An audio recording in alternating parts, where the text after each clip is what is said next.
The house had already settled into sleep when Margaret heard the knock, a soft, uncertain sound that did not belong to the night, and for a moment she wondered if her tired mind had imagined it.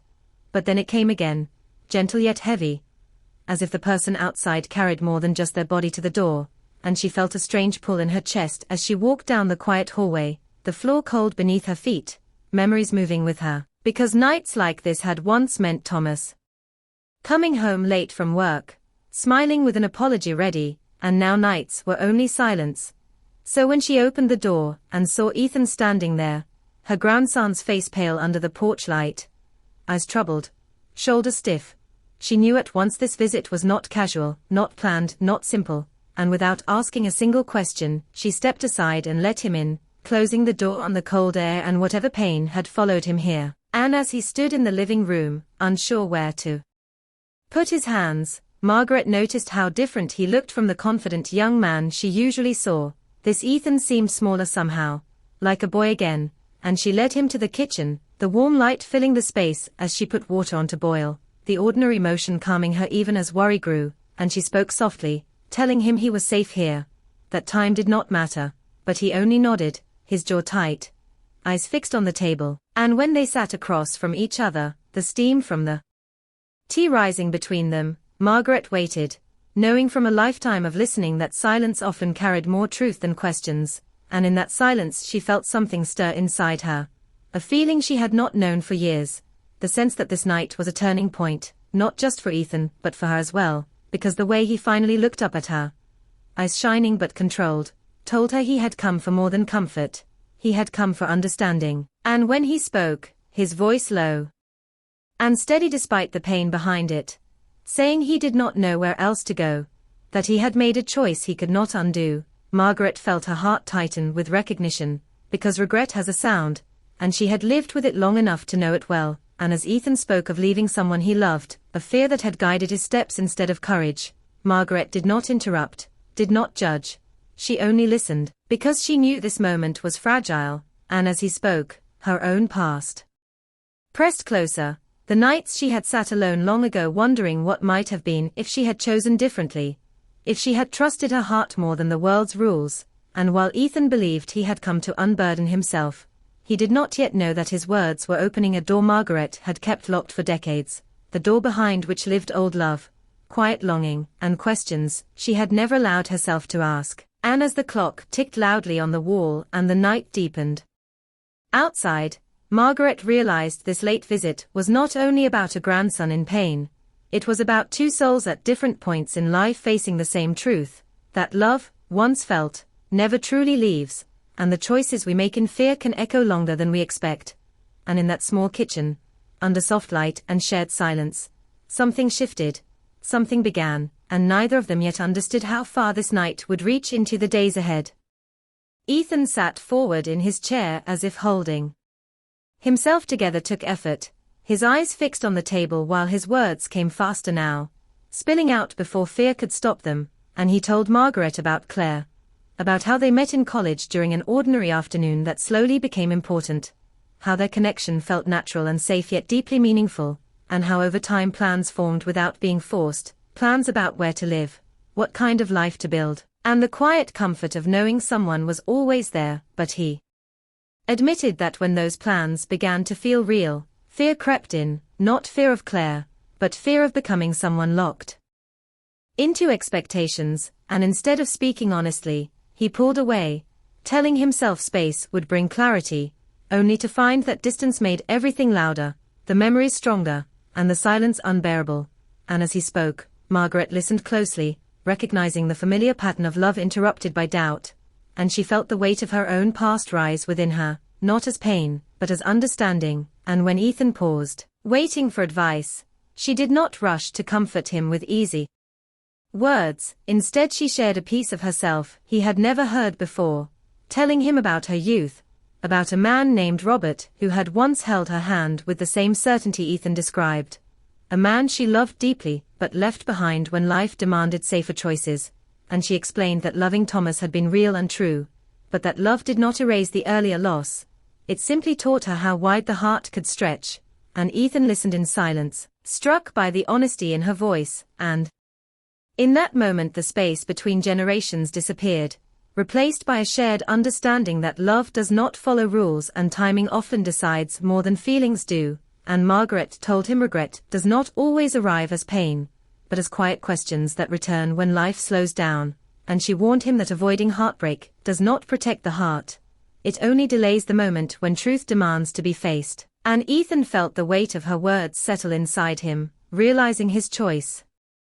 had not ended his feelings, but had pushed them into the dark, where they now grew heavier, and as the clock moved past midnight and the tea grew cold, Margaret placed her hand over his, a simple gesture filled with meaning, and told him that courage in love is not about certainty, but about honesty, and that whatever he chose next, it must come from truth rather than fear. And in that quiet kitchen, under the steady hum of the refrigerator and the ticking clock, Ethan felt something shift inside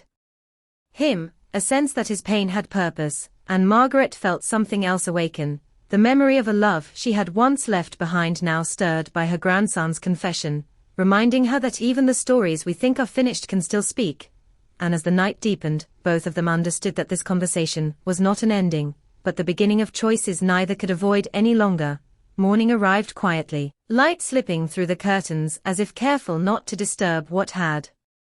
changed during the night, and Ethan woke on the couch feeling lighter but unsure, the kind of feeling that comes when truth has been spoken, but answers are still forming. And in the kitchen Margaret moved with calm purpose, preparing breakfast the way she always had, yet something in her steps felt new,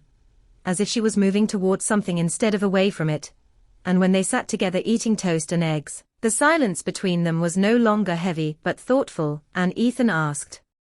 questions he had never dared to ask before, about loss, about memory, about whether the heart ever truly lets go, and Margaret answered honestly, saying time softens pain, but keeps love alive in different forms. And as she spoke she surprised herself with her own clarity, realizing she had carried her past quietly for so long that speaking it aloud felt like opening a window in a closed room. And after breakfast she led Ethan to the hallway closet, pulled out a small box worn by years, and opened it slowly, revealing letters tied with faded ribbon, photos touched by time, and among them one letter she had never thrown away, written in careful handwriting from a man who once believed they would share a future. And as Ethan watched her hold it, he understood that love does not end just because life moves on, it simply waits in memory, shaping who we become. And Margaret told him she had not kept the letter out of sadness, but out of respect for what had once been real. And in that moment Ethan saw his grandmother not as someone defined by age or family role, but as a woman who had lived, loved, chosen and wondered. And later that afternoon when he stood to leave, he hugged her longer than usual, promising to face his own truth instead of hiding from it. And after he left, the house returned to quiet. But this time it did not feel empty, it felt full of echoes, and Margaret sat alone at the kitchen table holding the letter, her heart steady yet curious. And for the first time in many years she allowed herself to imagine not what might have been, but what still could be. And as evening settled in, she turned on her computer, hesitated only briefly, and typed a familiar name into the search bar, knowing that whatever she found would change something inside her, and that the courage she had just encouraged in Ethan was now quietly asking the same of her. Margaret stared at the screen longer than she expected, her heart steady but alert as the name appeared with details that felt both distant and close. Robert alive, older now, living a quiet life in Oregon after losing his wife years earlier, and she leaned back, letting the truth settle without drama, without rush, feeling not shock, but recognition, as if a chapter she had carefully closed had gently reopened on its own. And after a day of reflection she wrote a short message, nothing bold, nothing heavy, just a simple greeting shaped by respect and time. And when a reply came days later, warm but careful, she felt something soften inside her, not longing but ease. And their messages grew into calls where voices carried age, memory, and honesty without expectation, and they spoke of families built, losses endured, choices made without blame. And Margaret found comfort in how calm it felt, how no one was asking for promises, only presence. And during this time Ethan called often, sharing that he had reached out to Claire, that their conversations were slow and careful but real, and Margaret listened with quiet pride, seeing how courage had passed gently from one generation to another, and as weeks moved forward, Margaret's days felt fuller, not because of romance alone, but because she felt awake to her own life again, taking walks, smiling at small things, answering the phone with curiosity instead of habit. And when Robert suggested meeting halfway for coffee one afternoon, she paused only long enough to breathe, then agreed, knowing this meeting was not about reliving youth, but honoring what had shaped them both. And when they finally met, there was no rush, no sweeping gestures.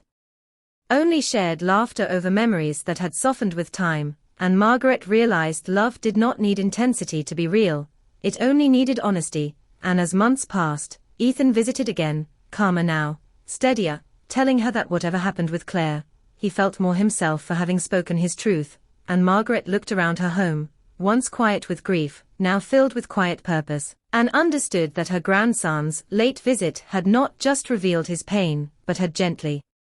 returned her to herself, reminding her that hearts do not close with age. They simply wait for the right moment to open again. And as she watched the evening light stretch across her living room, Margaret felt peace, not because everything was resolved, but because she had chosen to live honestly, knowing that love, in all its forms, still moved forward, patient and alive.